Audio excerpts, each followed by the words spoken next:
Hi guys, it's Karen here with another cocktail for you this week. I decided to play Even Steven, and I've made a gin cocktail for you and a couple bourbon cocktails. So tonight I'm going to actually do vodka. I know I have a lot of vodka friends out there. So one of the favorite vodkas that I have actually is Tito's vodka. It's one I buy most often. Works with everything, has great flavor. Besides that, it's locally made in Austin, and you can't beat that. One of the interesting things about Tito's vodka actually is that it's a corn-based vodka, and most people tend to think that vodkas are potato-based, but that's not actually true. A lot of vodkas are made with wheat or rye or even corn. So it's kind of an interesting one to add to your repertoire. It's very affordable, and as you can see, I buy the large size. Not surprising. So tonight the cocktail I'm going to make starts with vodka, and I have about 1.5 ounces of vodka in my shaker. And then I'm going to add to it a couple of really neat ingredients that I'm pretty excited to share with you. First thing I'm going to add is a sweet vermouth, and this particular one is Cocchi Americano.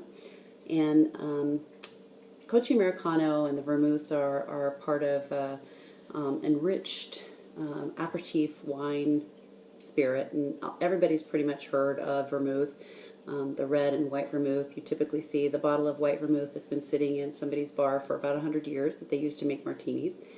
But the thing to be aware of with vermouth is it's actually should be treated like wine. It's a grape-based spirit, and you need to consume it pretty similar to what you would with a bottle of wine. So if you've had a bottle of vermouth that's been sitting in your bar for more than a month or, I don't know, 6 weeks, toss it, start over again. You'll be glad you did.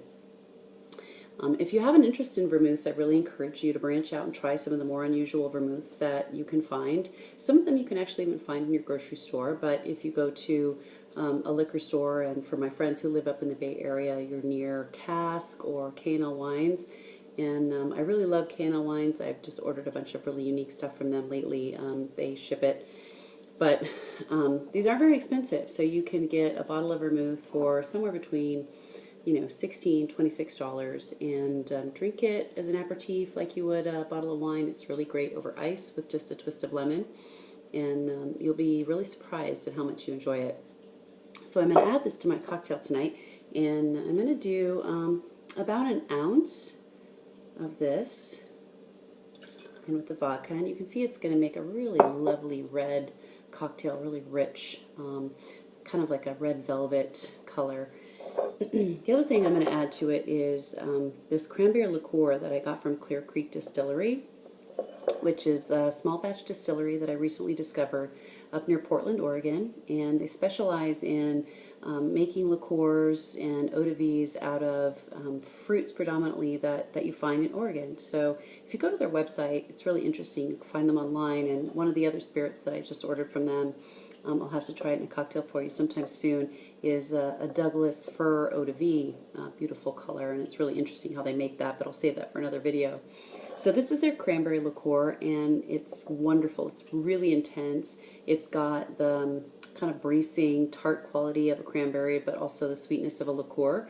So it's great on its own to sip, but I'm going to mix it into a cocktail. So I'm actually going to do about 1/2 ounce of this cranberry liqueur.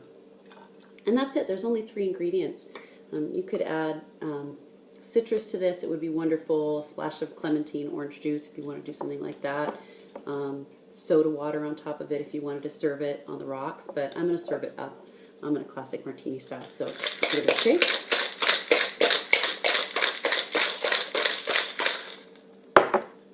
And grab my glass.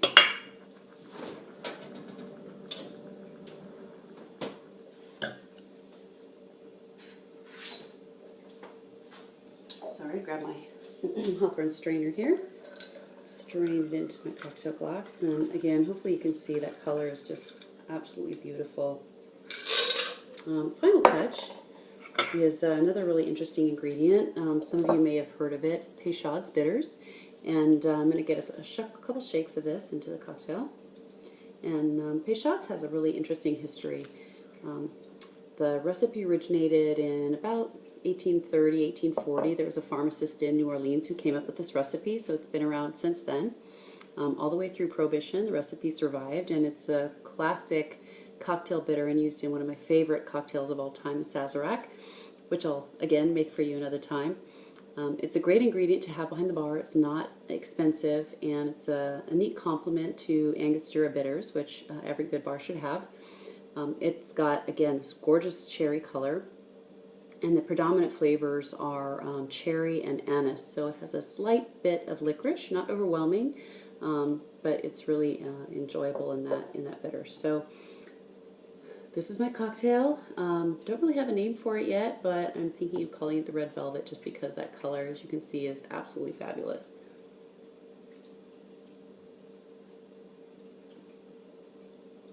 Really nice. It's got a wonderful spicy flavor from the vermouth, which is just so unique. I can't even really describe it, but a little bit nutmeg, a little bit clove, and so many aromatic bitters in that.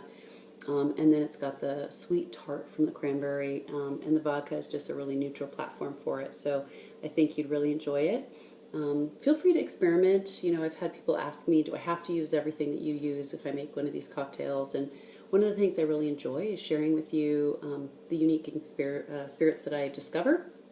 But feel free to make substitutions or try things on your own. Again, vermouth and vodka are readily available, and you could try a lot of different fruit-based liqueurs to combine with this particular cocktail and make it really versatile and make it your own. So I hope you've enjoyed it, and I'll see you next time. Cheers.